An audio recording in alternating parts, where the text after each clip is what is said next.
गजाननं भूतगणातिसेवितं कपित्थजम्बूफलचारुभक्षणम् उमासुतं शोकविनाशकारकं नमामि विघ्नेश्वरपादपङ्कजं शान्ताकारं भुजगशयनं पद्मनाभं सुरेशं विश्वाधारं गगनसदृशं मेघवर्णं शुभांगं लक्ष्मीकान्तं कमलनयनं योगिभिर्ध्यानगम्यं वन्दे विष्णुं भवभयहरं सर्वलोकैकनाथं वंशी विभूषितकरानवनीरधावा पीताम्बरादरुणबिम्बफराधरोष्ठात् पूर्णेन्दुसुन्दरमुखादरबिन्दुनेत्रात् कृष्णात् परं किमपि तत्त्वमहं न जाने।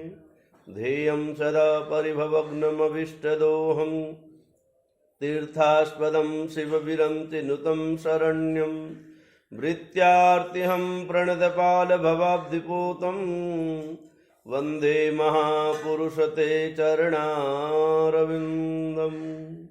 सर्वमङ्गलमाङ्गल्ये शिवे सर्वार्थसाधिके शरण्ये त्र्यम्बके गौरी नारायणी नमोस्तुते।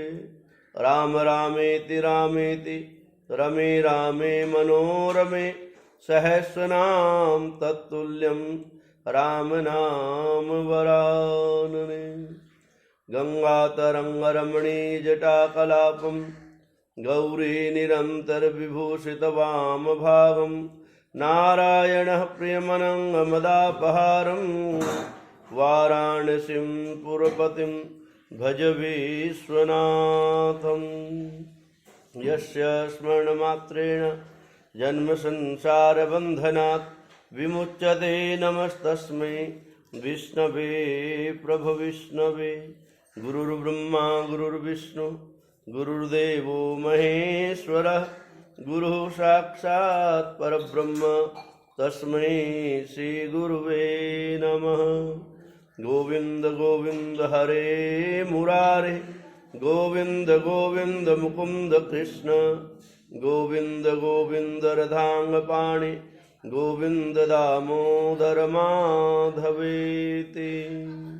गुरु कृष्णचंद्र भगवान की, गुरु कार्तिक महात्म्य की, गुरु सद्गुरुदेव भगवान की, गुरु सत्य सनातन धर्म की, गुरु तुलसी मैया की जय।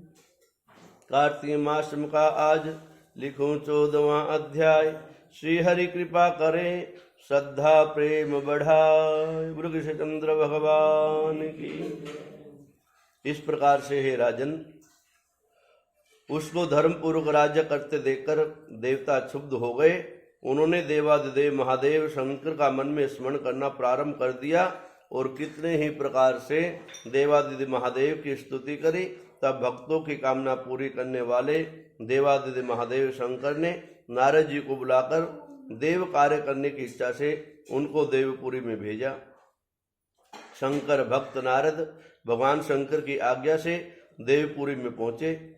इंद्र आदि सभी देवता व्याकुल हो शीघ्रता से उठकर श्री नारद जी की स्तुति करने लगे। उत्कंठा भरी दृष्टि से सबने नारद की ओर देखा। सबने अपने दुखों को कहकर उन्हें नाश करने की प्रार्थना की। तब नारद जी ने कहा, मैं सब कुछ जानता हूँ, इसलिए मैं दैत्यराज जलंधर की पास जा रहा हूँ। ऐसा कहकर देवताओं को आश्वासन देकर श्री नारद जी जलंधर की सभा में आए। जलंधर ने नारद जी के चरणों का पूजन कर हंसते हुए कहा, हे ब्राह्मण देव, कहिए आप कहाँ से आ रहे हैं और कहाँ पर आपने क्या क्या देखा, यहाँ कैसे आना हुआ। मेरे योग्य जो सेवा हो उसके लिए मुझे आज्ञा दीजिए। जलंधर के इन प्रकार के वचन सुनकर नारद जी प्रसन्न होकर बोले, हे दानवराज, हे माँ बुद्धिमान जलंधर, तुम धन्य हो, क्योंकि इस समय सभी रत्नों के भोक्ता एक तुम ही हो।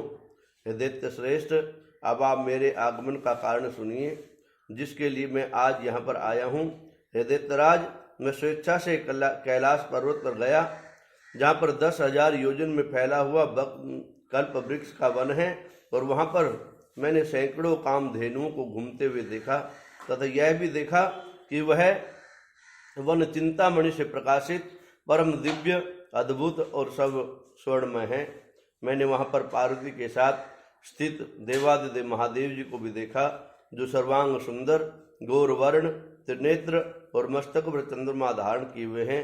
यह देखकर मुझे बड़ा आश्चर्य हुआ कि इनके समान समृद्धिशाली त्रिलोकी में कोई और है ही नहीं। हे दैत्येंद्र, उसी समय मुझे तुम्हारी भी समृद्धि का स्मरण आया और उसे देखने की इच्छा से तुम्हारे पास आ गया हूँ। यह सुन जलंधर को बड़ा हर्ष हुआ। उसने नारद जी को अपनी सब समृद्धि दिखा दी। उसे देखकर देवताओं का कार्य करने के इच्छुक शिव से प्रेरित नारद जी ने जलंधर की बड़ी प्रशंसा की और कहा, निश्चय ही तुम त्रिलोकपति होने के योग्य थे। तुम्हारे लिए ऐसा होना कोई विचित्र बात नहीं है। मैं देखता हूँ और तुम्हारे पास सब कुछ तो है, किसी भी प्रकार की कमी नहीं है। एरावत हाथी, उच्चे शव नाम का घोड़ा, कल्प वृक्ष, कुबेर की निधि तुम्हारे पास है। मणियों और रत्नों के ढेर भी तुम्हारे पास लगे हुए हैं। ब्रह्मा जी का भी हंस युक्त विमान तुम्हारे पास है। देवलोक, पातालोक, पृथ्वीलोक पर जितने भी रत्न आदि हैं वे सब तुम्हारे ही तो हैं। मैं तुम्हारे सभी इस प्रकार के रत्न ऐश्वर्य को देखकर बड़ा प्रसन्न हूँ, परंतु तुम्हारे पास कोई स्त्री रत्न नहीं है, इसलिए तुम्हारा यह सभी कुछ फीका पड़ गया है। तुम कोई स्त्री रत्न ग्रहण करो। नारद जी के इस प्रकार के वचन सुनकर दैत्य काम से व्याकुल हो गया। उसने नारद जी को प्रणाम करके पूछा कि ऐसी स्त्री कहाँ मिलेगी जो सभी रत्नों में श्रेष्ठ हो। यदि ऐसे कोई रत्न कहीं मिले तो मैं अवश्य ही उसे लाऊंगा। देवर्षि नारद जी बोले, ऐसे रत्न तो कैलाश पर्वत पर योगी शंकर जी के पास ही हैं। उनकी सर्वांग सुंदर पत्नी देवी पार्वती बहुत ही मनोहर है। उसके समान सुंदर मैंने आज तक नहीं देखी। शंकर से बढ़कर समृद्धिवान दूसरा कोई नहीं है। उसके इस रत्न की सी महिमा तीनों लोकों में कहीं पर भी नहीं है। तभी तो परम विरक्त आत्मा राम शंकर भी उनके वश में हो गए हैं। देवर्षि नारद उस दैत्य से ऐसा कहकर अन्य कार्य करने की इच्छा से आकाश मार्ग से वहां से विदा करी और अपने कार्य के हित के लिए सिद्ध करने के लिए चल दिए। बोलो विष्णु भगवान की, बोलो पार्वती महात्म्य की।